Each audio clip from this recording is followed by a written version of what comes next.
Sir Jaganmohan Reddy గారు అనుకుంటా ఉన్నాడు, అంటే వాళ్ళ కార్యకర్తలు కూడా అంటున్నారు, ఏదైతే మావగాని మూలాన మేము సక్సెస్ అయిపోయాము అని చెప్పి అనుకొని నిన్న మా బలం చూసారా వైజాగ్లో మా వచ్చిన జనం చూసి చంద్రబాబు నాయుడు గారు బెంబేలు ఎత్తిపోతున్నాడని మాట్లాడుతూ ఉన్నారు. నిజంగానే ఆయనకు వచ్చిన జనాభా కానీ మావగాని కానీ అంత సక్సెస్ అయిందని అనుకోవచ్చు అంటారు అసలు? అబ్బా, దీనికి జగన్మోహన్ రెడ్డి గారికి క్రెడిట్ చోరీ డిజార్డర్ అనేటువంటి జబ్బు వచ్చింది ఇటీవల కాలంలో. అన్నీ తన ఖాతాలో వేసుకుంటూ తను ఊహల్లో ఉంటున్నాడు, ఎక్కడో ఊహల్లో విహరిస్తున్నాడు. నువ్వు నేల మీదకి రానా జగన్మోహన్ రెడ్డి గారు, ఏంటి నీ పరిభాష? నువ్వు ఏం సక్సెస్ అయ్యావు? మావిగన్ ముందు అసలు మాదిగానికి అన్యాయం చేసావు. వాడు 3 రాజధానులను పెట్టి ముందు మావిగన్ వర్సెస్ మాదిగాని, తర్వాత మావిగన్ వర్సెస్ అమరావతి. రైతుల జోలికి వెళ్తే ఏం చేశారో మనకు తెలుసు కదా, చెప్పులు తిరగేశారు. మళ్ళీ ఆగ్రహంతో ఉండరు. నువ్వు ధర్మాల గురించి మాట్లాడుతూ రైతు కమిటీ అన్నావు, పంపించావు ప్యాంట్లు వేసుకున్న వాళ్ళని ఏ విధంగా రైతు కమిటీ అవ్వడు? ఏం మాటలు మాట్లాడతావు నువ్వు? అసలు నీకు కామెడీ పీస్లా తయారయ్యావు జగన్మోహన్ రెడ్డి గారు. జగన్మోహన్ రెడ్డి నేను విశాఖపట్నం వెళ్ళారు, అసలు మీ లక్ష్యం ఏంటి? అక్కడ సిదిరి అప్పలరాజుని పలకరియాల, అవును కదా? ఆయన బీసీ నాయకుడు అని చెప్పి ఆయన దగ్గరకు లోనకి వెళ్లకుండా హల్చల్ చేసి రప్పా అని చెప్పి ఒక రక్తపాతాన్ని భయోత్పాతాన్ని సృష్టించడం కోసం before Bhogapuram Alluri Sitaramaraju airport opening ముందు రోజు నా బలం చూడండి, నన్ను చూడండి, నా బలగాన్ని చూడండి అని చూపించడం కోసం పెయిడ్ ఆర్టిస్టులు మొత్తాన్ని తెచ్చుకొని ఫేక్ కార్యకర్తలను తెచ్చుకొని పెద్ద హల్చల్ చేసి సినిమా డ్రామా కంపెనీలా చేసావు. భోగాపురం దింసా నృత్యాలతో స్వాగతంతో సూపర్ హిట్ ప్రపంచ చరిత్రలోనే ఎక్కడా లేదు. అటువంటి ఎయిర్పోర్ట్ ఇంతటికి ఎవరు కట్టలేదు. అది చంద్రబాబు నాయుడు గారు, మోడీ గారు విజన్ అంటే, లోకేష్ గారు విజన్ అంటే. మరి బెంబేలు ఎత్తిపోతున్నాడు జనాలు చూసి చంద్రబాబు నాయుడు అని చెప్పి మాట్లాడుతున్నారు కదా. బెంబేలు ఎత్తాడా? నీ తోలు తుపాకి, నీ మావి గన్ను. నీ గన్ను ఏం గన్ను? అది తోలు గన్ను. ఆ తోలు గన్ను చూసి భయపడ్డా చంద్రబాబు నాయుడు గారు. అసలు క్లైమర్ మైన్స్ అంటే తెలుసా నీకు? అసలు అవి పేలితే అలిపిరిలో దాంట్లోంచి బయటకు వచ్చాడంటే దైవాంశ సంపూతుడు చంద్రబాబు నాయుడు గారు. అసలు నీ యొక్క తోలు తుపాకి చూసి, పిట్టల దొర దగ్గర ఉన్న తుపాకి చూసి భయపడతాడా? మావిగన్ అనేది including in the Amaravati. Already అమరావతికి ముఖద్వారం విజయవాడ, మచిలీపట్నం, గుంటూరు ఇవన్నీ కలిపితే సిఆర్డిఏ. ఏదైతే కోర్ క్యాపిటల్ 29 గ్రామాల్లో ఉంది, అది నువ్వు తెలుసుకో. చట్టం గురించి తెలియకుండా ఏది పడితే అది మాట్లాడి నీకు ఎందుకంటే ఇది మావిగని తీసుకొచ్చావు. 2014లోనేమో అమరావతి అన్నావు, బాగుంది. కొంచెం తక్కువ పొలాలు తీసుకొని కట్టండి అన్నావు. 2019లోకి వచ్చేటప్పటికి 3 రాజధానులు అన్నావు, 3 ముక్కలు ఆట ఆడావు. 24లోకి వచ్చేటప్పటికేమో ఇప్పుడు ఏమంటున్నావు? మావిగన్ అంటున్నావు. 24లో ఏమయ్యావు? 11 రెడ్డి అయ్యావు. 29లో ఏమవుతావు? 0 రెడ్డి అవుతావు. కానీ ఇక్కడ మావిగన్ పేరు చెప్పినా కూడా నాకు వైజాగ్లో అంత మెజార్టీ వచ్చింది. ఏదైతే ఈ గతంలో మేము రాజధానిగా వైజాగ్ని ఎంచుకున్నాను, దానికి తగ్గట్టుగానే ఈరోజు ఇన్వెస్ట్మెంట్ వస్తుంది కదా, అదంతా నాదే అని మాట్లాడుతూ ఉన్నాడు కదా. అసలు 2014లోనే ప్రపోజల్ పెట్టారు. ఉత్తరాంధ్ర కళల రెక్కలు తీసుకురావాలా, రెక్కలు ఎగరాలా, ప్రపంచానికి కనెక్టివిటీ అవ్వాలా. ఉత్తరాంధ్ర నుంచి వలసలు వస్తూ ఉన్నాయి, ఇక్కడి నుంచి ఉత్తరాంధ్రకే వలసలు వెళ్ళే పరిస్థితి తీసుకురావాలని అద్భుతమైనటువంటి పెద్ద ఊహ్యంతో చంద్రబాబు నాయుడు గారు ఆ రోజు ఆలోచించి తీసుకున్నటువంటి నిర్ణయం. 2019లో శంకుస్థాపన. కొబ్బరికాయ కొట్టింది మేము, గుమ్మడికాయ కట్టింది మేము. కానీ జిఎంఆర్ని అడగమంటున్నాడుగా. జిఎంఆర్ గారిని అడగమనండి. 5 ఏళ్ళు ఏం చేశారండి మీరు? 2019 నుంచి 24 దాకా ఏం మొక్కలు పీకారు మీరు? అంటే సెంట్రల్ గవర్నమెంట్లో పర్మిషన్స్ తెచ్చామన్నారు. 5 సంవత్సరాల్లో చారిడి మట్టి ఎందుకు పోయిలో భోగాపురానికి? 23లో మళ్ళీ నువ్వు శంకుస్థాపన చేయటం ఏంటి? చేసిన దానికి మళ్ళీ శంకుస్థాపన చేయటం ఏంటి? దెయ్యాలు వేదాలు వల్లి ఇచ్చినట్టుగా ఉంది మీరు చెబుతుంటే శాస్త్రం అంతా కూడా. మేము 2 సంవత్సరాల 2 నెలల్లో రామ్మోహన్ నాయుడు గారిని కేంద్ర పౌర విమానయాన శాఖ మంత్రిగా పెట్టి దాన్ని అత్యద్భుతంగా శరవేగంగా ప్రపంచంలో శంషాబాద్ ఢిల్లీని తలదన్నే విధంగా జిఎంఆర్ గారు 5,780 కోట్ల రూపాయలతో అక్కడ ఒక అద్భుతమైనటువంటి కట్టడాలు తీసుకొచ్చి కట్టడం జరిగింది.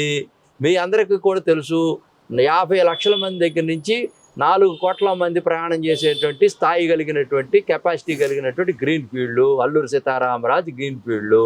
మన్యం వీరుడు తెలుగువాడు ప్రపంచ దేశాలకు కనెక్ట్ అవ్వాలని గిరిజనుల పట్ల ఉన్నటువంటి ప్రేమతో అల్లూరి సీతారామరాజు గారు పేరు పెట్టినటువంటి మాట నిజం కాదా?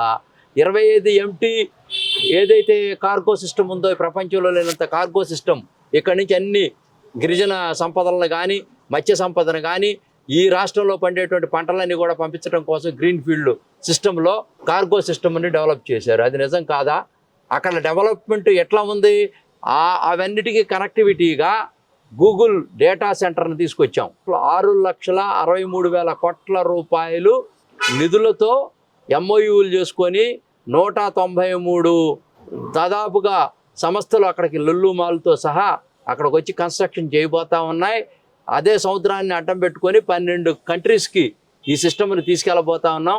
5,75,000 ఏదైతే లోకేష్ గారు పాదయాత్రలో అందరికీ అభయం ఇచ్చాడో, 24 లక్షల మందికి ఎంప్లాయ్మెంట్ జనరేట్ చేస్తాం, దాంట్లో భాగంగా 5,75,000 ఈ రోజున అక్కడ భోగాపురాన్ని కనెక్ట్ చేసుకొని విశాఖపట్నాన్ని కనెక్ట్ చేసుకొని అభివృద్ధి పదంలో బాంబే ఏదైతే అనుకుంటా ఆర్థిక రాజధాని దేశానికని, మన ఆంధ్రప్రదేశ్కి కూడా ఆర్థిక రాజధాని విశాఖపట్నంగా బ్రహ్మాండమైనటువంటి ప్రపంచ స్థాయిలోకి ముందుకెళ్ళబోతా ఉంది. అంటే నా ముందు చూపు వల్ల నేను చేయబట్టే, ఏదైతే వైజాగ్ రాజధానికి అనౌన్స్ చేసిన దాన్ని చేయబట్టే ఈ రోజు ఇవన్నీ వచ్చినాయి అని చెప్పి ఆయన చెబుతున్నాడు. మరి క్రెడిట్ స్టోరీ ఈయనే పాల్పడుతున్నాడని పదే మాట్లాడుతున్నాడు. మరి ఇది ఏడ్చేదాని మూడు వస్తే నా మొగుడు వస్తాడని, ఇవన్నీ కూడా నువ్వు ఏడు నానా, ముందు ప్రజలకు నువ్వు ఏదన్నా చేసి చెప్పు, ప్రజలు వింటే ఓట్లు వేయించుకో. ఉత్తరాంధ్రలో నీకు ఎందుకు అసలు ఒక సీటు కూడా రాలేదు? 3 ముక్కలాట అన్నావు, 3 రాజధానులు అన్నావు, విశాఖపట్నం అన్నావు. మరి అక్కడ అంత ఘోరంగా ఎందుకు ఓడిపోయావు? భోగాపురం తెచ్చింది నేనే, ఇచ్చింది నేనే, కట్టింది నేనే అంటున్నావు. మరి అన్నప్పుడు నువ్వు ఓన్ చేసుకున్నప్పుడు అక్కడ జనమంతా కూడా నీ గురించి చెప్పాలిగా, జేజేలు పలకాలుగా. నువ్వు ఏదో ఒక రోజు టెంకాయ కొట్టి 23లో 24 ఎలక్షన్లు వస్తున్నాయి లబ్ధి పొందుదామని చేసావు. కానీ ఈ ఐడియా మొత్తం ఎవరు ఫ్రేమ్ చేశారు? ఈ సాధ్యాసాధ్యాలు టెక్నికాలిటీస్ గురించి పక్కన పెట్టండి. ఇవన్నీ ఇది కాదు. ఎవరైనా ఎప్పుడైనా ఒకటే గుర్తుపెట్టుకోండి, ఎవడొచ్చాడా, ఎప్పుడొచ్చాడా, ఎవడు కాల్చాడనేది కాదు, బుల్లెట్ దిగిందా లేదా, దట్ ఈస్ చంద్రబాబు నాయుడు గారు, మోడీ గారు, లోకేష్ గారు, పవన్ కళ్యాణ్ గారు. దించారా బుల్లెట్? నువ్వు ఇంకా రాత్రి మొహళ్ళు నిద్రపోకుండా బెంగళూరు పారిపోయి, అటు పారిపోయి, ఇటు పారిపోయి యాగి చేస్తా భయపడిపోతున్నావు నువ్వు. మాకేం పని? అధికారం ఇంకా 3 సంవత్సరాలు ఉంది, రేపు రాబోయేది కూడా మేమే ఎన్డీఏలో. మరి ఈరోజు చూసుకుంటే బీసీలని ప్రత్యేకంగా టార్గెట్ చేసి మా నాయకులు కానీ కార్యకర్తలు కానీ అక్రమ అరెస్టులు చేస్తా ఉన్నారని చెప్పి అక్రమ జైలు పాల్పడి చేస్తా ఉన్నారని చెప్పి మాట్లాడుతూ ఉన్నారు. బీసీలని టార్గెట్ చేసేది సార్, అసలు ఇక్కడ కులాలను తీసుకొచ్చి ప్రస్తావన పెట్టేది ఏంటి? బీసీలు ఏంటి? నువ్వు జగన్మోహన్ రెడ్డి గారు మిమ్మల్ని మేము టార్గెట్ చేయలేమా? అంటే నువ్వు అవినీతి చేస్తే కులం ఏంటి, తప్పు చేస్తే కులం ఏంటి? ఇక్కడ జోగి రమేష్ గారు వాళ్ళ కోడల్ని మేఘనాని ఎంత దారుణంగా చేశాడో అందరికీ తెలుసు స్పష్టంగా, ప్రపంచం మొత్తానికి. అది మనం చేయమన్నామా? వాళ్ళ కుటుంబ విషయం. మన అది రాజకీయం చేసామా? వాళ్ళ కోళ్ళ స్వయాన్ని వచ్చి మొత్తం స్పష్టంగా చెప్పింది. మరి అంటే దానికి బీసీ నాయకుడా కోళ్ళని అట్ట చేయొచ్చా?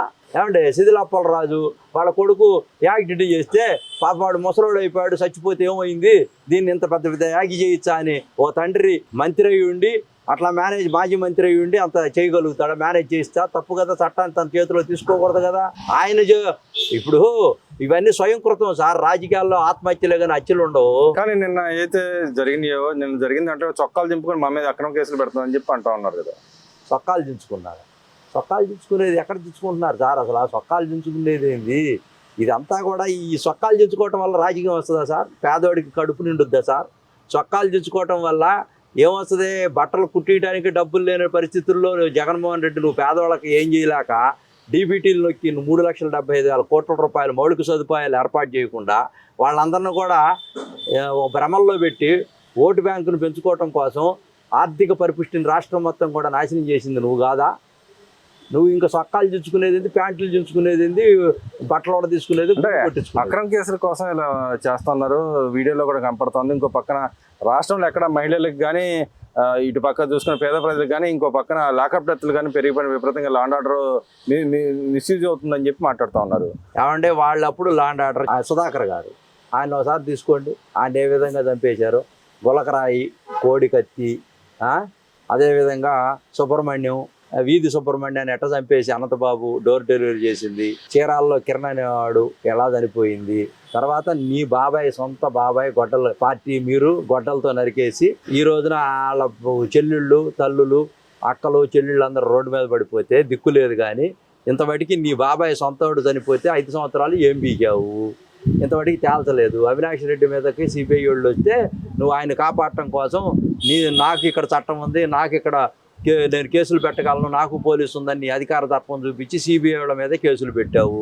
నువ్వు అంత పెద్ద ఘనత వహించిన వాడివి, మోడీకి వ్యతిరేకం కాదంటావు. మరి సిబిఐని మరి ఆ రోజున ఎందుకు వ్యతిరేకించావు? నువ్వు వాళ్ళందరూ కొట్టి వాళ్ళందరి మీద కేసులు, సింగ్ గారి మీద వీళ్ళందరి మీద కేసులు ఎందుకు పెట్టావు? అంటే ల్యాండ్ ఆర్డర్ నీ వల్ల దెబ్బతిందా? ఆ రోజున ల్యాండ్ ఆర్డర్ చంద్రబాబు నాయుడు గారు సొంతానికి వాళ్ళ కుటుంబానికి ఎవరన్నా నందమూరి వాళ్ళు ఎక్కడన్నా ఈ పరిపాలన ఉంటున్నారా? రాజారెడ్డి రాజ్యాంగం చేస్తా ఉన్నావు నువ్వు. రెడ్ బుక్ అన్నాము. రెడ్ బుక్ ఎందుకు చేస్తున్నాము? ఎవరైతే అవినీతి చేశారో ఆ రోజున ఆ పరిపాలనలో వాళ్ళందరిని కూడా నోట్ చేసుకొని రాజ్యాంగబద్ధంగా వాళ్ళు శిక్షించడం కోసమే లోకేష్ గారు రెడ్ బుక్ అన్నాడు. నువ్వేమో డిజిటల్ వైట్ బుక్ అన్నావు. ఏదో 0.1.0.2 ఏదో అన్నావు. 2.0 దానికి ఏమొస్తున్నాయో తెలుసా నీకు? మీ పార్టీ వాళ్ళే నీకు రోజు యాప్లో పెడుతున్నారు. అయ్యా నీ వల్ల నిన్ను నమ్ముకొని మా పార్టీ మొత్తం కూడా సర్వనాశనం అయిపోయింది. జగన్మోహన్ రెడ్డి గారు నువ్వు A1గా నువ్వు ఉండాలా, రేపు గవర్నమెంట్ గారికి వస్తే మళ్ళా A1గా జగన్మోహన్ రెడ్డి, A2గా సుబ్బారెడ్డి, A3గా విజయసాయిరెడ్డి, A4గా ధనుంజయ రెడ్డి గారు, A5గా అంతా ఆ వెంకయ్య పుల్లయ్య ఆ రెడ్డి ఈ రెడ్డి అందరూ కూడా దీంట్లో చేర్చాల్సి వస్తుంది. ఏంటి అసలు తెలుగుదేశం కాదు మిమ్మల్ని నాశనం చేసింది, చంద్రబాబు నాయుడు గారు కాదు, లోకేష్ గారు కాదు. మీకు మియాన స్వయాన మీరే మా పార్టీని ముంచేశారు, మమ్మల్ని ఆశల పల్లకిలు ఉంచారు, రెక్కలు తెగ్గొట్టేశారు, మా జీవితాలను నాశనం అయిపోయి కోర్టు కేసులు పోలీసు కేసుల్లో మేము వెళ్తా ఉన్నాము. మమ్మల్ని ఈ విధంగా చేసిన దౌర్భాగ్యమైన పరిస్థితి తీసుకొచ్చింది జగన్మోహన్ రెడ్డి గారు మీరు. అందువల్ల మీరు రేపు రాబోయేటువంటి రోజుల్లో ఎలక్షన్స్లో గవర్నమెంట్ రాగానే ఫస్ట్ ఏం చేయాలి తెలుసా? మీ మీద మీరు కేసులు పెట్టుకోవాల్సిన బాధ్యత మీ మీద ఉంది. చంద్రబాబు నాయుడు ఎవరు చేయలేదయ్యా. రాజకీయాల్లో హత్యలు ఉండవు, అన్ని ఆత్మహత్యలే. మరి ఇక్కడ పవన్ కళ్యాణ్ గారు నిన్న కూడా వ్యాఖ్య చేసిన పరిస్థితి చూసాం. ప్రధానమంత్రి గారు ఎవరికి కించపరిచిన వాళ్ళ మీద కేసులు పెట్టాల్సింది, వాళ్ళు జైలు పంపేసిందని చెప్పి ఆయన మాట్లాడుతూ ఉన్నారు కదా. నిజంగా దేశ ప్రధాని గురించి అంత ఎందుకు మాట్లాడారు అంటారు పవన్ కళ్యాణ్? అవునండి, కాక్రోచ్ పార్టీ వాళ్ళు అనుచితంగా వ్యాఖ్యలు చేశారు. జనతా పార్టీ వాళ్ళు, ఇక్కడ ఉన్నటువంటి వైసీపీ వాళ్ళు విభేదిస్తూ ఉన్నారు. కాంగ్రెస్ రాహుల్ గాంధీ గారు వ్యక్తిగతంగా దూషణలు చేస్తూ ఉన్నారు. ఇప్పుడు ఒక జాతీయ స్థాయి నాయకులు ఇష్యూ బేస్డ్గా ఉండాలి, కానీ వ్యక్తిగతంగా అతని మీద దాడి చేయటం అనేది కరెక్ట్ కాదు. కాబట్టి మరో ప్రధానమంత్రి అంటే అది జాతి సంపద. ఈ దేశం కోసం, ఈ సమాజం కోసం అతను రాత్రింబళ్ళు పెళ్లి చేసుకోకుండా చేసుకున్నప్పటికి కూడా తను ఒంటరిగా ఉంటూ తన వారసులను ఎవరు తయారు చేయకుండా ఈ సమాజం కోసం తను త్యాగం చేసి 15 సంవత్సరాలుగా రమారమి 12 సంవత్సరాల నుంచి కూడా ప్రజలు మ్యాండేటరీ ఇస్తే ఎప్పుడు కూడా ఆ సౌకర్యాలు అనుభవించకుండా తను ప్రజల కోసం చేస్తూ నిత్యం ఆలోచిస్తున్నటువంటి వ్యక్తి. అది ప్రజల సంపద. ఆయన ప్రధానమంత్రిని గౌరవించుకోకపోతే ఈ రాజ్యాంగాన్ని మనమేం గౌరవించినట్టు అవుద్ది? తప్పకుండా రాజ్యాంగాన్ని అగౌరవపరిచితే ఎవరి మీద అయితే కేసులు ఎట్ట పెట్టాలో ఆ రాజ్యాంగంలో భాగంగా ప్రధానమంత్రి రాజ్యాంగం మీద ప్రమాణ స్వీకారం చేసి ప్రమాణం చేసినటువంటి వ్యక్తిగా అతనికి కూడా రక్షణ లేనటువంటి పరిస్థితుల్లో ప్రధానమంత్రికి కూడా మరి ఆయన్ని తిట్టినప్పుడు, దూషించినప్పుడు పవన్ కళ్యాణ్ గారు అంటంలో భావోద్వేగాలకు గురవడంలో తప్పే ఉంది. అతను చట్ట భద్రత కల్పించాలి కదా. మరి రాష్ట్రంలో జరుగుతున్న అయితే మాటల గురించి కూడా మరి సీఎం లాంటి వ్యక్తి మీద కళ్యాణ్ గారు అయితే ఉప ముఖ్యమంత్రి గారి మీద చేసిన వ్యాఖ్యలను కూడా ఎలా దొడుతుంటారు? మరి వాళ్ళ మీద కూడా కేసులు నిజంగా పెట్టాల్సి వస్తే పెట్టాలంటారా? గట్టిగా పెట్టాలి కదా సార్. దాంట్లో వైనాట్ వాళ్ళు రాజ్యాంగబద్ధంగా ఎన్నికైన వాళ్ళు, ప్రజల కోసం ప్రజా సంక్షేమం కోసం పాటుపడుతున్న వాళ్ళు ఇవన్నీ కోర్టులో వేసి ఏదో వేసి రాజకీయం కోసం ఏదో మాట్లాడితే అవాకులు చవాకులు వెళ్తే ఏముండదండి. అంత తోలు గన్నులు ఎన్ని పేలవు, ఈ బుల్లెట్లు లేవు, పాళ్ళు లేవు, పిట్ల దొరలు. వీళ్ళంతా జగన్మోహన్ రెడ్డి గారికి మైండ్ దొబ్బిందండి. డిజాస్టర్ చోరీ క్రెడిట్ డిజాస్టర్ అని ఓ జబ్బు వచ్చింది. దాని ముందు రెక్టిఫై చేసుకుంటే మంచిదని కూడా సలహా